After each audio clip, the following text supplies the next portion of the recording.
The talks, first with Ambassador Michael Oren, former Israeli ambassador to Washington. Good evening, Dr. Oren. Good evening, Yaakov. Good to be with you. Let me put it this way. How low are your expectations from what's happening in Vienna? Well, it depends how you define high and low.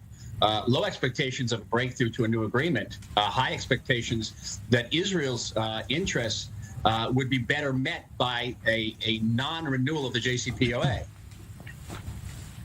Yeah. You know, we have seen at least 3 American presidents on record saying there will not be a nuclear Iran. Why Israel is not satisfied with this? Because there's a big difference. It's true, Yaakov, that we agree that Iran should not get nuclear weapons. We agree with the United States. We agree with the United States that the best way to do that is through diplomacy and not through ulterior or other options. But after that, there's a vast difference between the Israeli and the American position.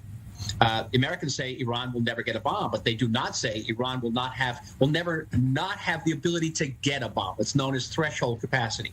Threshold capacity is the ability of any country to make a bomb within a matter of weeks, perhaps even a matter of days. That's called threshold capacity. Japan has that capacity. It's called Japan-like capabilities, but of course Iran is not Japan. Iran is the world's largest state sponsor of terror and seeks our destruction. It's an existential threat to the state of Israel.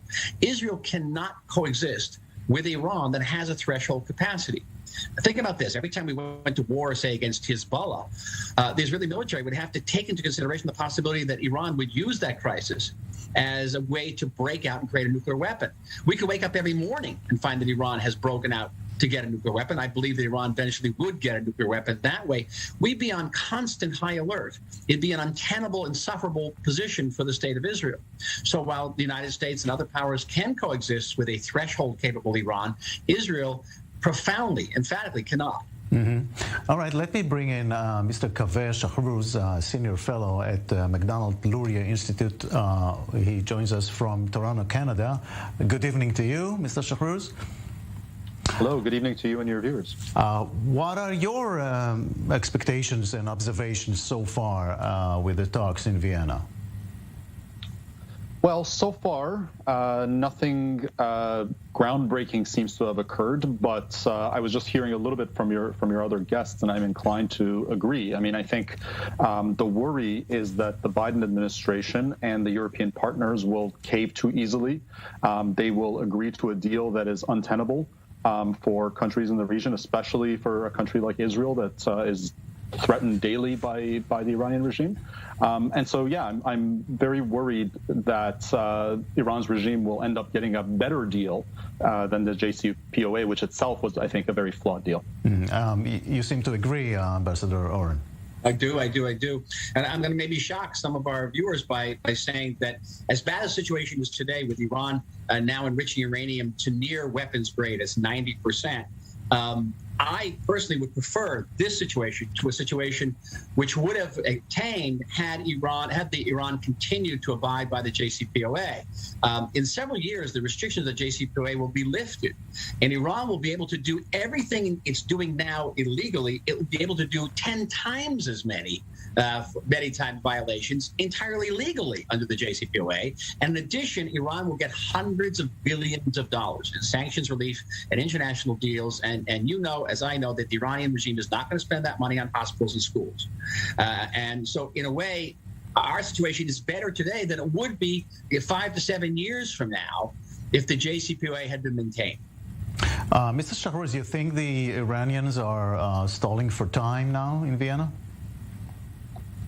It's hard to know exactly what the Iranians are doing. I follow the Iranian press closely, and its officials often say different and contradictory things. But it's not hard to imagine that they're playing for time, that they're playing for some kind of advantage. And I think they see in their interlocutors in the United States now very easy negotiating partners that they can win a lot of concessions from. And I think they've made clear that the sanctions relief, which as the ambassador just noted, I think would actually be a disaster. I think, obviously I want the benefits of sanctions relief to go to Iranian people, but that's not what the Iranian regime would do. They would take that money, enrich themselves first and foremost, and then send it to the proxies in the region. And I think, it's not a surprise why they're pushing for that before any other provision of the agreement. So far, Ambassador Oren, that it looks like the Iranians are setting the rules. Is that correct? Yeah, I think it's a situation where, in the Middle East, if you want to you want to buy a carpet in the marketplace, you have to be able to go in and be able to walk away from the negotiations with the merchant. In this case, the customer is actually running after the merchant and begging him to sell them a carpet, and which is exactly what's happening. Iran feels that it can keep ratcheting up its demands and will get increasingly a better deal.